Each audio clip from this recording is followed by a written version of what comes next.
Salam hörmətli izləyicilər, hörmətli müəllimlər və abituriyentlər.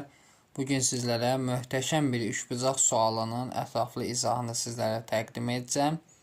İzaha keçməmişdən əvvəl MİQ sertifikasiya yanvar qrupuna qeydiyyatımız başlayıb.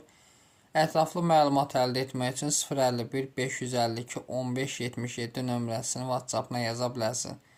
Nəticələrimiz haqqında da ətraflı məlumatı sosial şəbəkələrdən əldə edə bilərsiniz. Sertifikasiya imtahanların miqdarı yüksək nəticələrimiz hər zaman olubdur. Suala keçid edək. ABC üçbucağında AD və BY medianlardır. AD-ni perpendikulyar verib BY-yə. Bura 90 dərəcə qeyd olunub. Və FY-ni verib bizə 4. Bura deməli bizdə nədir? Medianların kəsişmə nöqtəsidir. Medianların kəsişmə nöqtəsidirsə, medianlar kəsişmə nöqtə 2-1 nisbətində bölünür. Bura 4-dürsə, BF olacaq neçə? 8. Qeyd edək. Və baxırıq. Bu da bizdə medianların kəsişmə nöqtəsi olduğuna CF də median sayılırmı? Bunu uzatsaq, bu median oldu. Və dedik, medianlar kəsişmə nöqtəsi 2-1 nisbətində bölünür. Bura 10-dursa, bura neçə olur? 5. İndi qaydaq məsələmizə. Və bizə deyir ki, FD-nin uzunluğunu tapın. FD-nin uzunluğunu tapın.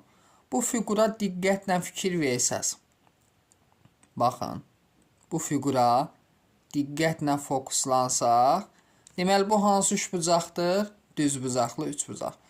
Düzbucaqlı üçbucaqda bax yadınızda saxlayın. Bu düzbucaqlı üçbucaqdır, düzü. Düzbucaqlı üçbucaqda hipotenuza çəkilmiş median hipotenuzun yarısına bərabər. Yəni hipotenuz 2 adırsa median adır. Və burada da bu da bir məsəl üçün olsun K.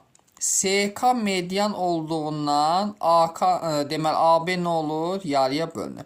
Və bu düzbucaqlı üçbucaq üçün də bu FK median sayılırmı? Deməli FK median olduğundan hipotenuzumuz, yəni AB'miz onun 2 misli olacaq, yəni 10. Və bizdən FD'nin uzunluğunu istəyir. İndi fikir versiniz nəyə? Bax, bu düzbucaqlı üçbucaq üçün Pifagor teoremini tətbiq eləsək, yəni AF-in kvadratı üstə gələk 8-in kvadratı bərabərdir 10-un kvadratı. Buradan AF-in kvadratı bərabər 10-un kvadratı 100-dən 8-in kvadratını çıxsaq, elir 36. Və 36-dan kök çıxırmı 6? AF-imiz oldu 6. Bura kimi yəqin ki aydın.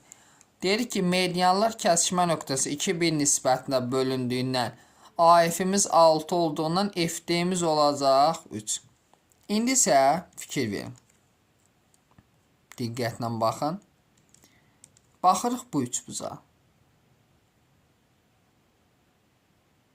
Bu üçbucaqda bura 90 dərəcə olduğundan burada 90 dərəcədir. Və bu üçbucaq üçün yenə Pifagor teoremini tətbiq edə bilərikmi? Yəni BD-nin kvadratı bərabərdir. Bizdən FD-ni istəyir olsa. BD-nin kvadratını tapmaya ehtiyacımız yoxdur. Deməli, FD-miz neçə olur? 3 olur. BD-ni də gəlin tapağın. BD-nin kvadratı bərabərdir. Deməli, FD-nin kvadratı üstə gələk BF-in kvadratı. Bu da bərabərdir. FD-miz 3-dür. Kvadratı 9. Üstə gələk. BF-imiz də 8-i kvadratı ilə 64. Bunları toplasaq neçə eləyir? 73. Yəni BD-miz bərabər olur kök altda 73-ə. Aydındır.